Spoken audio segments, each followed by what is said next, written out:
guys had a long period of day with, like against tactics. Yeah, it's something that coach has done for a bunch of years now. We call it our long drive drill, and what it does is it simulates to these guys being mentally strong while they're tired, simulating some drives while they're out there. One of those long extended drives. It makes you kind of think a little bit. It's run, it's pass, it's everything. And a lot of the guys that are new to it, at first they're like, man, what's going on? But then we get a lot of new players that come in, and when they get to the end of the season, they really appreciate it because it helps them from the very beginning. Yeah, Noah's been doing really, really well.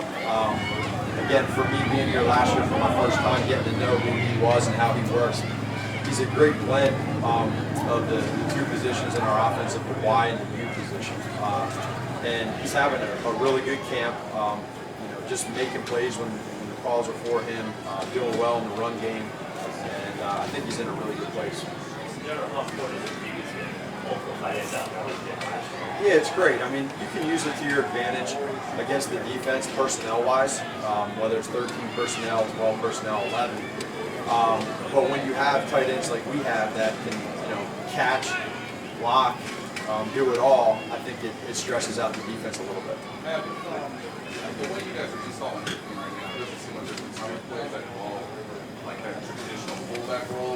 Is Noah in play still an option there, or is the offense sort of evolving away from maybe a traditional fullback? I think every year it can certainly change.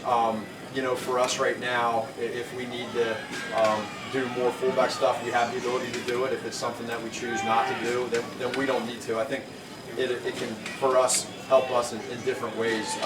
Noah's done a great job in that role. We have other guys too that can do that, so it gives you a little bit of flexibility. Hey, Matt? Go ahead. Matt, is there a defining quality this year's group of wide receivers? Maybe something this group does that maybe you didn't have before? I don't know if there's one necessarily that jumps out to me other than very similar to last year is there's just an immense amount of competition, which you always love to have in that room. For these guys, the guys that were here last year that were young, getting to understand how Pat works, both in the classroom and then on the field in practice, understanding the plays always alive. But it's a really good group of guys that they support each other when there is a lot of competition. I think they're all excited right now. We're kind of at the peak of our volume of plays in training camp, and there's a lot of carryover from other installs. So what can happen is these guys, we have a lot of different rules within the offense.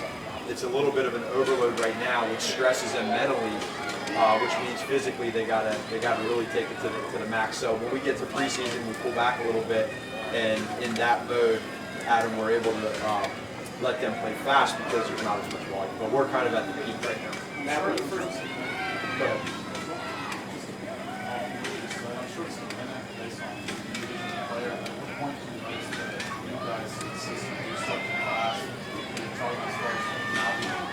Yeah, you'll see that with some of the players. What you want to look for is guys that do not repeat the same mistakes. And so there are going to be mistakes learning the offense. There's going to be mistakes when you're going up against the defense, but don't repeat them. So that's really what we look for. And then the guys that don't make mistakes. So you kind of combine that, and then obviously you got to have traits as well. First, we're working with Patrick. Did you have the sense that he knew he had this in him? Yeah. How did that show? Well, I'd say this. There was a lot that we worked on with him as a rookie. I mean, I can go back to, you guys have heard me say it, his footwork and stance under center to the verbal cadence of just calling a play. There's so much no huddle. Those are the easier parts of the game.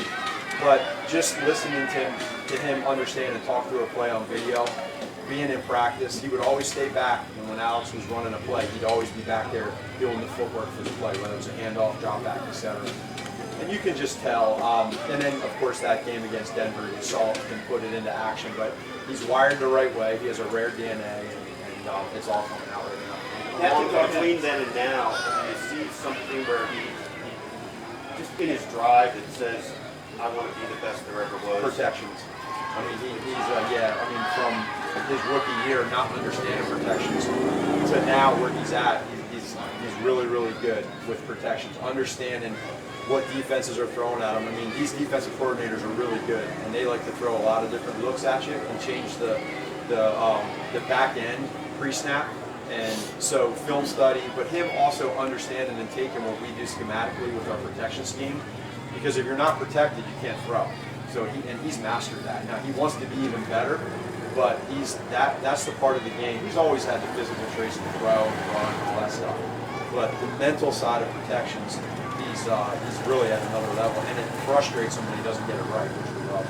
The reason I think Andrew talked about how he's used Gabbert to kind of pick some things, from his brain about the way Brady went about his business. What's the importance of having a veteran like Gabbert in the quarterback room that kind of uses a sounding board? Yeah, it's an advantage for sure. I think for Patrick, maybe the first year or two, it's definitely for him an advantage in the fact that he can use that guy like Chad Henne or Matt Moore to really help him as a young up-and-coming guy that doesn't have a lot of experience, to help him through situations along with Kafka, EB, and his coach. But now he really can handle a lot of things on his own. But now you bring a guy in like Blaine or like Chad Henne from last year, the support there that they give is invaluable, and I think it's more of a luxury. But what Pat does is he uses that to make him better because he doesn't think he has all the answers. So he wants to learn more from others, see how others have done it, a guy like Tom. Blaine has been really, really good with that stuff, and it's meshed really well. Yeah, you probably heard Andy say this a lot, that the quarterback is an extension of the head coach on the field. How have you seen that evolve with Patrick over the years? How does it define that to you? Yeah, number one, making plays. There's a trust factor with the head coach and the quarterback. So if you can make plays, if you can get things right in meetings, in regards to what you see in tape, right? Or as you're listening with those two when they just get together and talk ball. You take that and you take it to the field. Also criticism, so if there's a bad play that happens, how do you handle that? They've built this rapport of a mutual respect for one another, and now what happens is that they're able to continue to grow with that, and I think you slowly start to see Patrick now in meetings, Patrick on the field, be able to help teach and have it come from him rather than all the coaches all the time, and that carries a lot of weight. So that didn't happen year one or year two. You had to earn that, and Patrick's earned every bit of that. And now Coach has final say in everything, but he's given Patrick a lot of flexibility to use his voice as a platform with our players, because those guys, they listen to every word that Coach and Pat say. Last one, please. Yeah, the numbers have got better at comebacks in the fourth quarter depending on analytics and stats. Yeah. How much do you sense that his recall has to do with that, or what's the right reason in your eyes?